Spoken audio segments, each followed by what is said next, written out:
still at the event here at Hilton Hotel, Cafe Deli Restaurant. I'm here with the Senator of Busia County. We've heard him, Okiya Omtata, severally.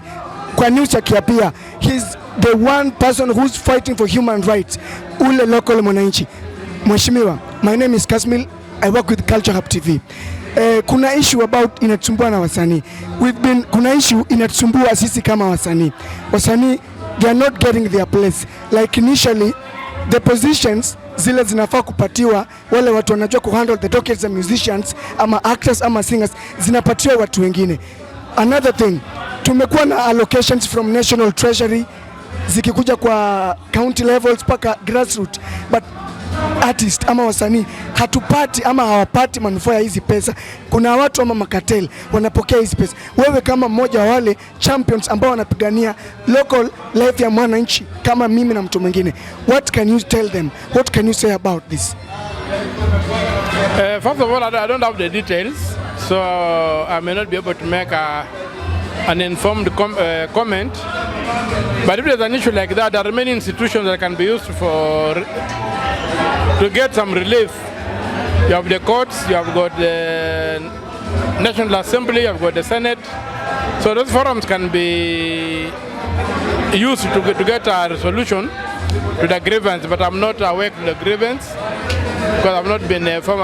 I don't have enough information to be able to give an informed comment. Mheshimiwa, tuko na challenge because I believe pesa ikitoka kwa national government ama treasury, pesa ya sports, tumeona many constituencies, many counties, the only sports we focus on ni mpira. It's either ni football, that is when maybe mbunge anakuja kuuza sera, anakuja kupeana ambitions zake za political. Do you really think sports just about mpira peke yake? Sababu kuna mtu kwa society anaweza kuwa dancer, anapata a living through that. Kuna mtu kwa society anaweza kuwa actor ama aimbe nyimbo. For example, where I come from, hatuna vitu kama these theaters. Theaters ni zile places where these talents zinakuwa nurtured, where people regroup themselves to get allocations and do what they can do to get a living. But we only get these funds mwanasiasa kama anakuja kupeana ambitions zake, anataka kuwania wadhifa fulani katika serikali. It's when wanakuja na talent search, most specifically ya football. Na kweli tunajua at the constituency level kuna allocations zinatoka kwa national government zinakuja for cultural, and we are not seeing this money used appropriately. Tunaona pesa ya vijana ya talanta, watu wale ambao wana handle hizo docket ni professionals wale ambao hawajui anything about talent. Mtu amepatiwa ofisi ile ya sanaa na mtu ni daktari, mtu maybe amesomea kitu kingine lakini amepatiwa docket ya sanaa. Do you really think kama nyinyi viongozi wetu, kwa sababu wewe ni very different, umekuwa kipaumbele, you fighting for human local rights, mheshimiwa, kabla hata uingie kuwa senator wa Busia, is something that you've been doing. Na hizi pesa zinatoka, nyinyi ndio mnafanya hesabu kwa Senate, you allow this money to come out.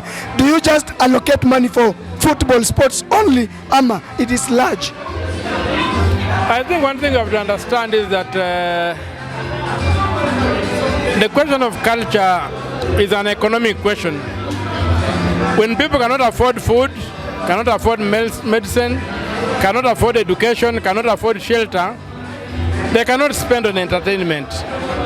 So we need to fix the economy. We need to make Kenyans rich so that they don't spend their entire life looking for survival like chicken, but they also have time to rest and enjoy. That's when an artist will have time to have an audience.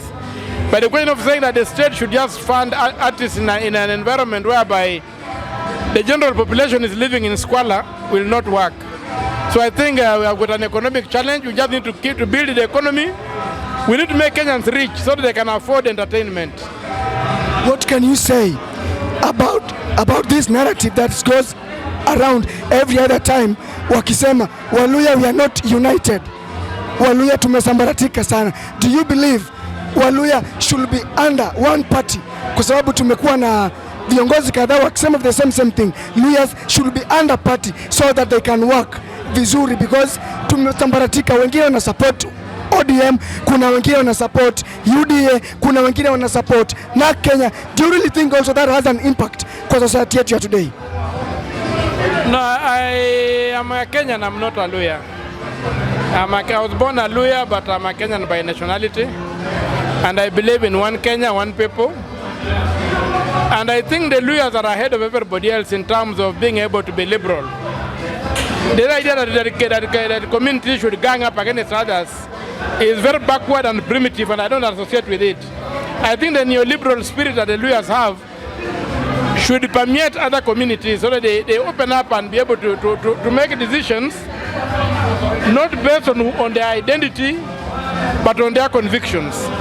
So me, I believe in character, not identity. And I think the talk of Luhya unity for me can never go anywhere because the Luhyas have never united against others.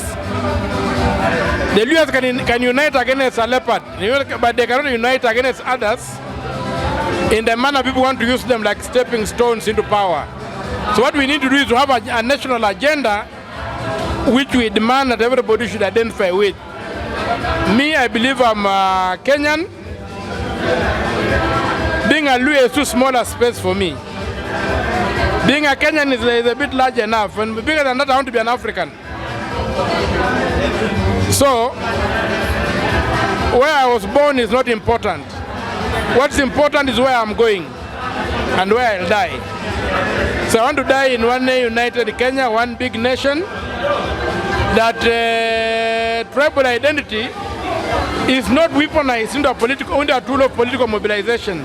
I'm against using of ethnicity for political mobilization because then the debate ceases to be about issues, it becomes about personalities, and you have personality cults.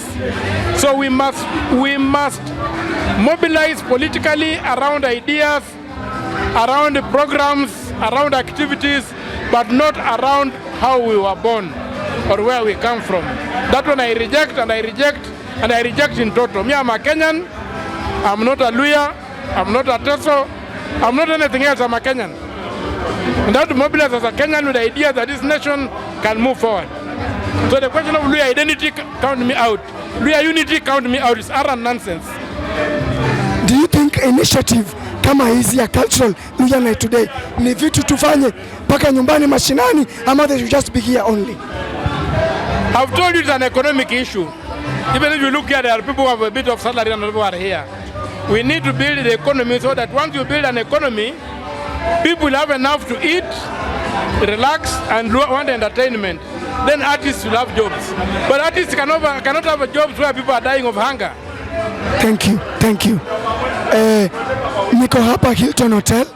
Tumekuwa na mheshimiwa Okiya Omtata.